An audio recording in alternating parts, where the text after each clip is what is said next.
And so I'll tell you, I won't tell you 30 seconds and then the last, at the end you'll have 5 minutes. I'll explain the rules of engagement here. We go over when you put our mic. Oh, turn it on. Turn it on. They did. Oh, you did it? Turn to see.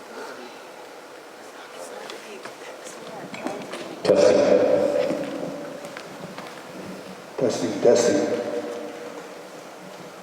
Testing.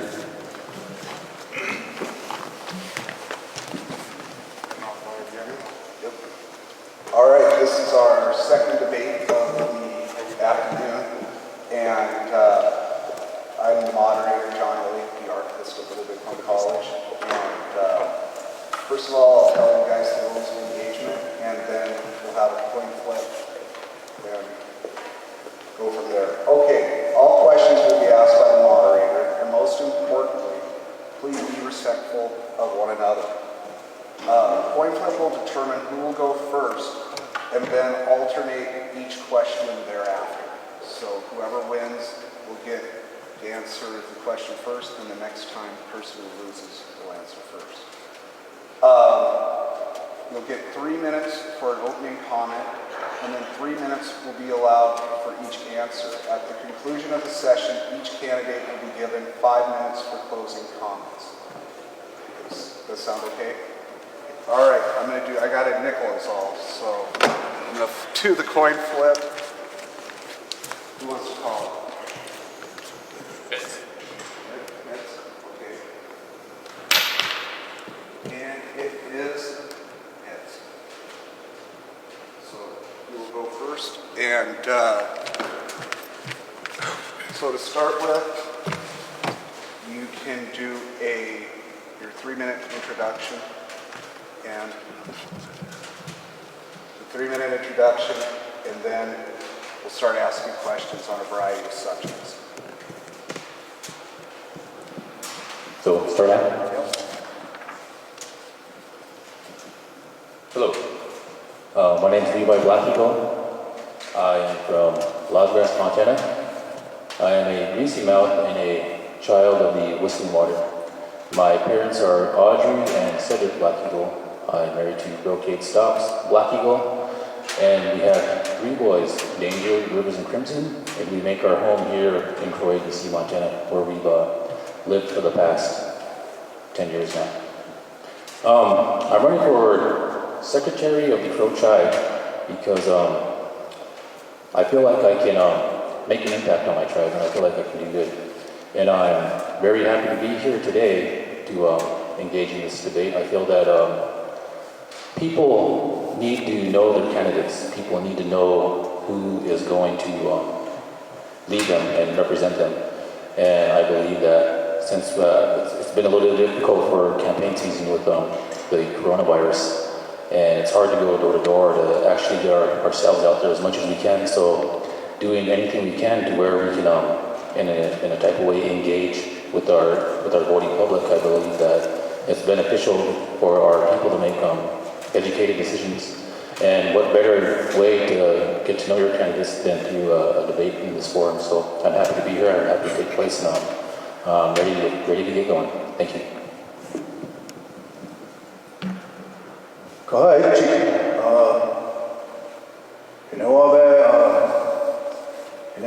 Bajimu wa Kogon,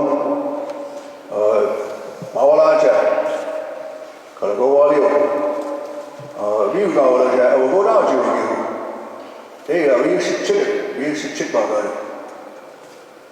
Yagaki, Wahuso, Maneola Spaga, Saloga, and Amalia Shota.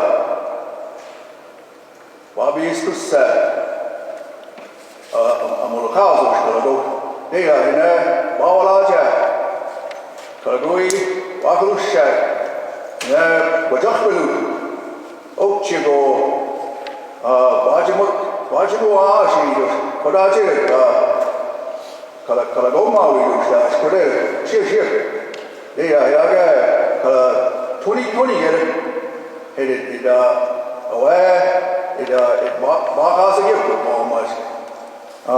afternoon. My name is Sean Backbone, member of the Crow tribe. My Indian name is Praise All Over the Land. I'm a Big Lodge kid in the Big Lodge.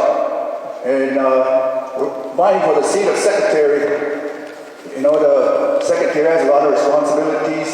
The election ordinance, you know, different issues like that represent the Crow tribe, all 14,000, and then the voting members that are within the Crow tribe, within our nation. And some, you know, things that are better is what we're vying for. And I lived here all my life. I went to the military, went to college here, earned an associate's here. You know, they have a really good bilingual program here, cultural program. So I just wanted to kind of put myself out there like that. You know, that's where I come from. I was raised by a gentleman by the name of Frank Backbone Sr. And my mother that raised me, her name is Pearl Deernose. Those are the people that raised me. I grew up here in Crow. I pretty much know everybody in Crow here, pretty much everybody. And the people that are here are elders, kids, all of them. So we want to make it better for them. And that's my introduction today. So we'll be answering questions throughout the forum here. Thank you.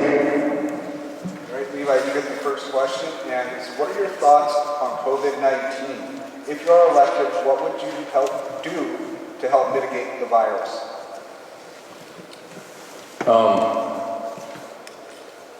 Well, what I would do is I listen to the people who know about how to handle viruses. That would be like the CDC and the health professionals. And I wouldn't take any risks, any unnecessary risks, as far as keeping my constituents, my people, the public safe. I think that there comes a point where you got to think about, do I try to hurt someone's feelings, or do I keep them safe?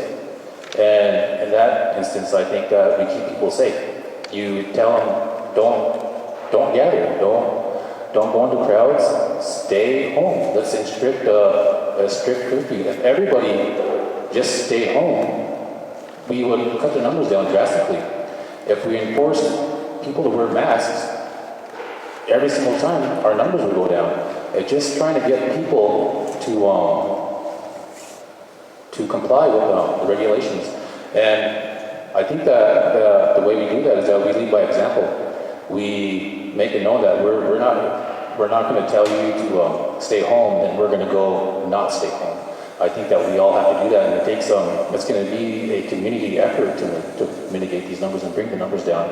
Also, I would, for the people who are unfortunate enough to be affected by COVID-19, we would utilize all the resources we have to keep them safe, to get them the best health care available, to make sure that if they cannot quarantine, that we'll provide places for them to quarantine, as we know that a lot of families share homes, and it's hard to quarantine in a family where the house has 20 people in there. So I would do everything to keep people safe. Sometimes we have to make tough decisions, and that's why you would select leaders who are capable of making tough decisions. And it would just, more than anything, is just keep people home, keep people safe, and that's how I would handle that. Thank you.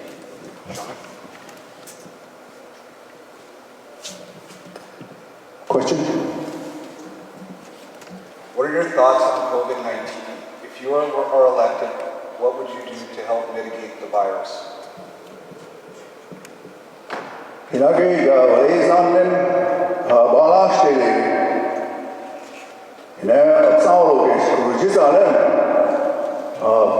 the Scout, the Chinaj, him Hiragish, a much book of Sohina, Lays a Saja.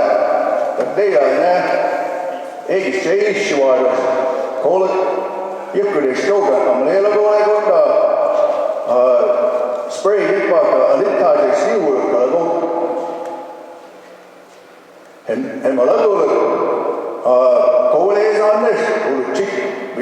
Bididaaja luhkaiseks joon. August. Hem. Baabetsak kuma amailu ja viisuol. Avriis. Hem mistidao. Avriisi ugi. Teila. Anna chiraaja. Baguba. Bigere. Mishbe irubu.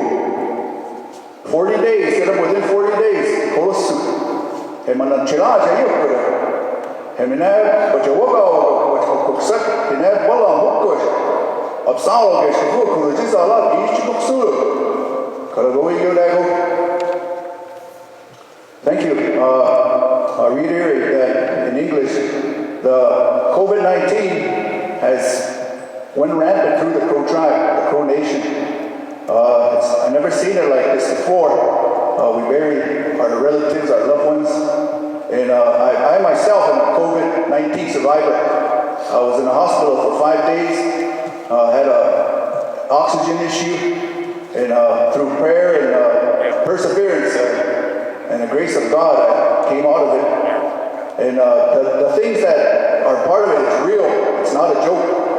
The mask is real. The hand washing, those are real preliminary measures you can take to prevent COVID-19 in your family.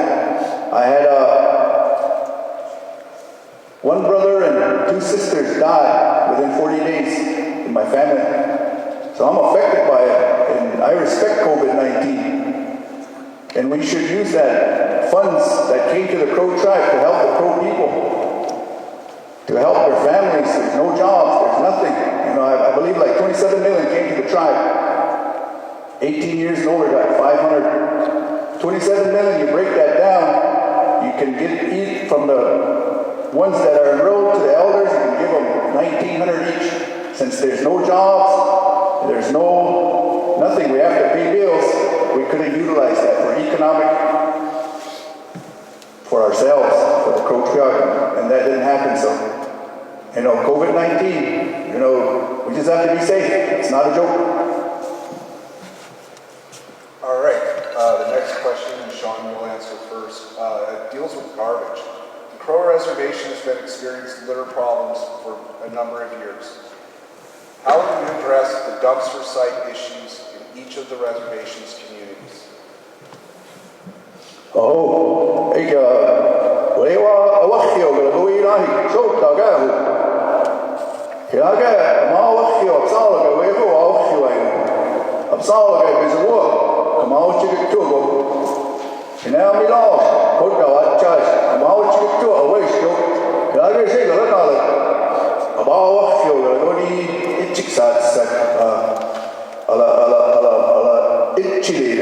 And then I shall of course go to a little while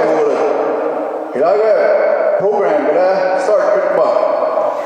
What's what suck it while Malaquaga by him what's suck in that issue with this issue Absalogis, I make it sure Chiwale or the chambers go get it.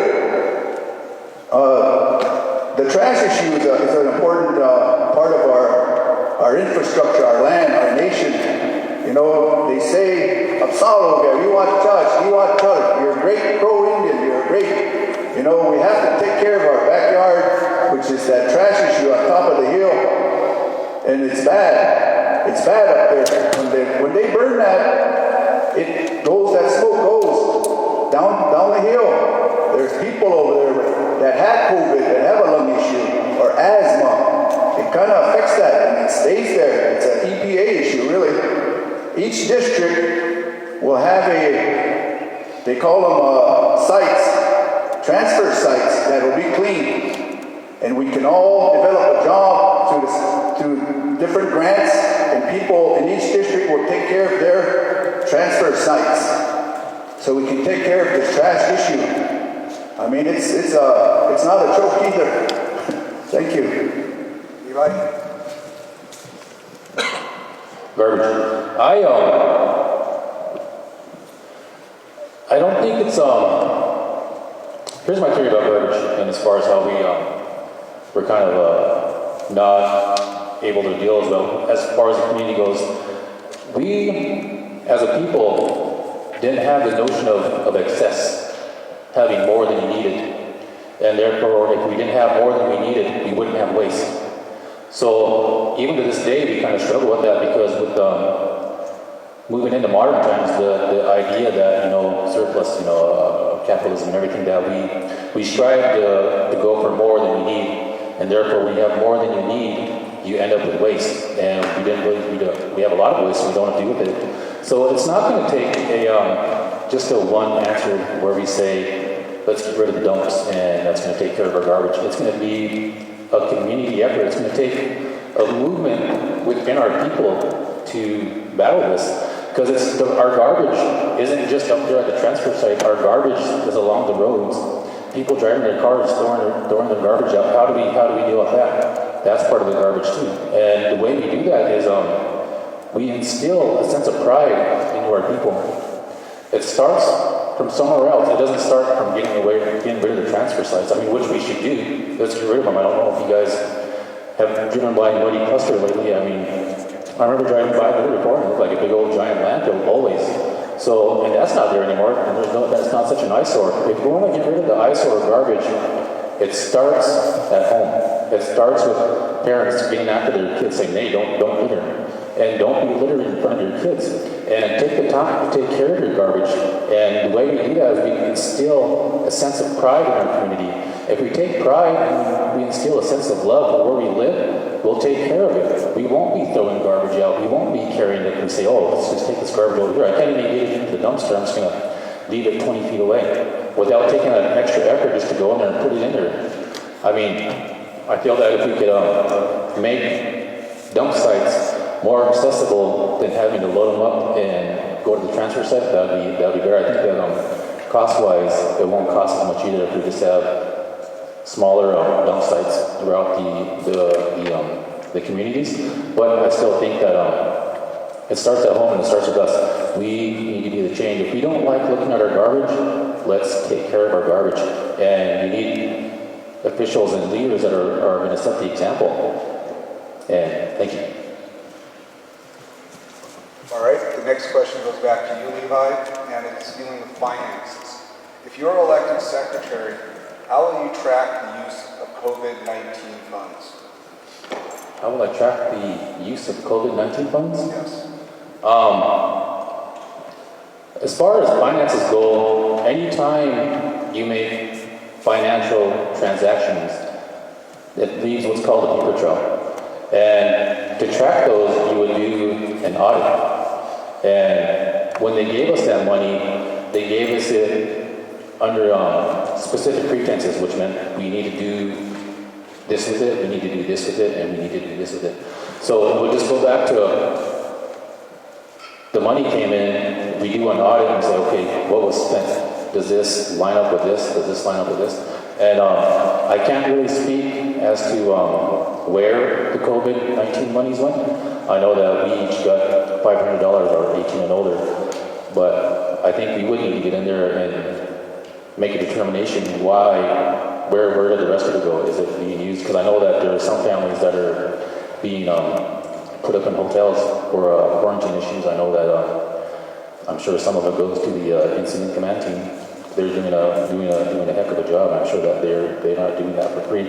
And I know that we're supposed to have respirators. To my knowledge, I'm not sure because there's not a lot of dialogue back and forth between the executive branch and the general public as far as where the money's going or what's being done. So I guess just doing an audit and trying to find out what actually happened with it.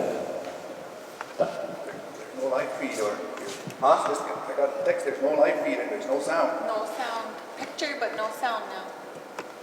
No sound. Well, it's being recorded, right? Yeah. All right. Okay. Hopefully we'll get the sound back. Okay. Sean, your answer on that?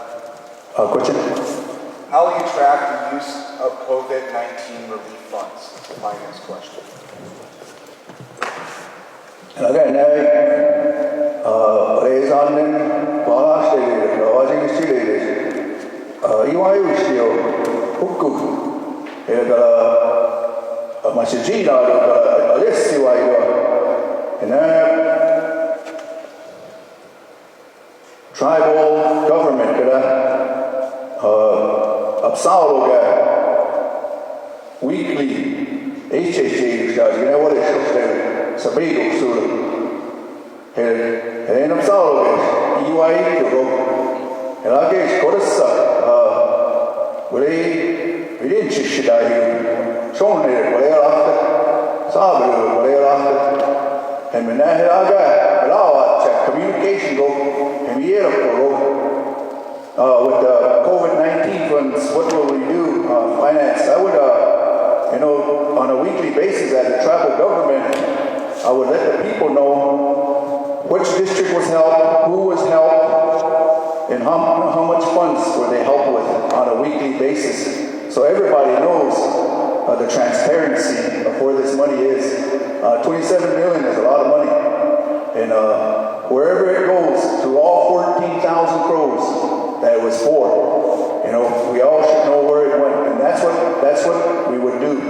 I would do with the people is let them know where it went and who we helped, what bills were paid, how much was this, how much was that, and all the Crow people would know where that money was. And right now it's not like that. They don't know where it's at. So that there's no transparency there. Thank you. All right, and here's the next question, and it's for you, Sean. What are your thoughts on the pro-tribal constitution? Do you plan to address it to create a balance of power between the three branches of the Crow government?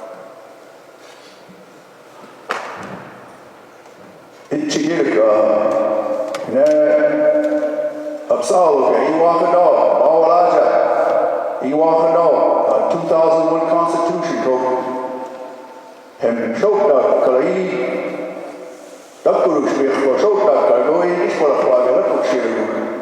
And absalo is Iwakano, living, breathing document. Hilage jalagala Iwahis Iwayatsu. One section, executive branch, and then legislative branch, judicial branch, Kunhan Street, and government, all and that constitution, it is, and by Latsa, and Kragoi, and disarranged, but he's a model, Chicopsalo.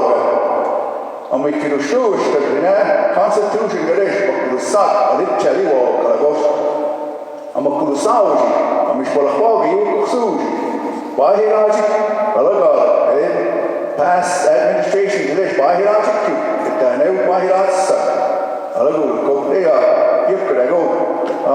The question was on how would you, as a constitution, how would you change the constitution? How would you enact the constitution, the 2001 constitution? I've been vice secretary for my term. I'm turned out right now under the Oakal administration, to making some examples on how this constitution works. The Oakal administration empowered me to do my job and gave me some extra work, and I used it, and it was smooth. It runs smooth when it's used properly. Let's say the branch, we report it there. Every time they had session, we report it there. You should see our book, it's about that thick when the executive branch reports. So after that, the judicial comes reports. We all do the transparency. We know where the money's at. There's nothing to hide. This Constitution is a living, breathing document. I put my hand on the Bible and protected it, but with this administration, the second administration, they didn't even work with me. So I could not work with the people like I should have been. So we have to have a constitutional reform to help all Crow people. All Crow people, all 14,000. It's a living, breathing document. Thank you. Question? What are your thoughts on the pro-tribal constitution? Do you plan to address it to create a balance of power between the three branches of Crow government? Yes. So our constitution was modeled pretty directly under how our U.S. government constitution is written, and that's about as far as we got. We didn't, by Vice Secretary back home said, it's a living, breathing document. It needs to change as times change. And I don't believe that, to my knowledge, that has changed much. I mean, what if our own United States Constitution didn't change? We wouldn't have a right to bear arms. There'd still be slavery. I don't think women would be able to vote or own property. So I don't know why we just put out our first draft and said, okay, that's good, it's good enough, we're good. It has to evolve as times evolve, as we change, as people change, as technology changes. And it's like putting out a rough draft and handing it in and saying, okay, this is good enough. I'll take whatever grade I get. That's not the way it works. I think there's always room for improvement. And I think that our Constitution can improve great. I think that the wording in it is different. I think that some of the wording wasn't used. Maybe they didn't have the foresight to think that, okay, one day someone's going to come in here and take advantage of this and really harp on the legalities and expose these loopholes and these errors and use it for their benefit. I believe that they didn't think that was a possibility, in which we found that it is. So we need a reform, we need to make amendments, and it needs to evolve. And I'm all for having a constitution that protects the people, a constitution that works for the people, not just a select few. Thank you. All right, the next question, it'll be back to you, Levi. And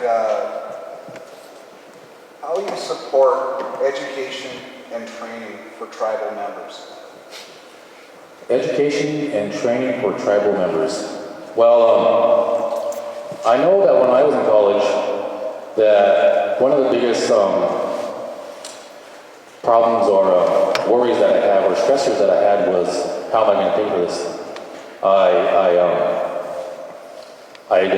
was right in that gap where my parents made enough to where I didn't qualify for anything, but they also made enough where they couldn't pay for my college either. So, and I know I'm not the only one like that. I know there was quite a few of us like that. And part of the only way we could do it was to take out loans. And the idea of having a 18-year-old making a life decision and saying, okay, I'm going to take on this huge amount of debt. And I think back when I was 18, I was still a child back then, making real life adult decisions. So any money that came in to help, that was great. It was huge. I mean, I didn't have to worry about. There was times where every month I was getting a letter from my dorm saying, you have this much time, or you're going to be dropped and you'll be kicked out of the dorm. I got those letters so frequently that they didn't even faze me anymore. I was like, oh, there's another one. I'm going to be kicked out here in a little bit. So how I would help my students is that I would put every financial effort possible to paying for students to put them through college. College is stressful enough as it is without having to worry about, am I going to have money to pay for it? Am I going to, whatever money's left over, I could help pay for rent or pay bills or buy food for my family or myself. So I would help by bringing back the higher ed.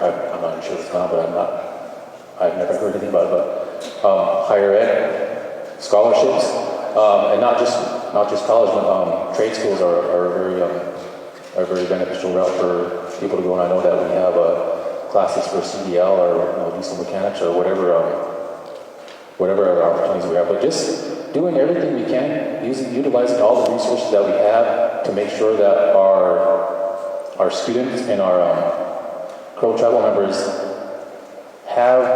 they just feel like we need to be advocates for their education. We need to be advocates for them bettering their lives, to be able to go out and obtain knowledge and skills and education so that they can make their lives better. That's why we go to college, so that we can get good jobs, so that we can provide for our family. And we want to do that so we can come home and we can do that so that when you do that here in your community, you're making your community better. You're empowering it, you're making it stronger. So I would throw every resource at my disposal to making it easier for our people to get skills and education and jobs. Thank you. Sean? It is how you support education and training for tribal members. I support education as the Vice Secretary. I've always supported education. And That's where the Chief Plentycruz is saying, you know, with education, you're white man's equal. Without education, you're his victim. If you have an associate's degree, a bachelor's degree, you make the same money as that non-Indian bachelor person or non-Indian master's degree. You make the same money, so we're equal. Right now, it's not like that. Right now, education, they go out to get educated, they come back and there's no jobs for them. They could do grant writing.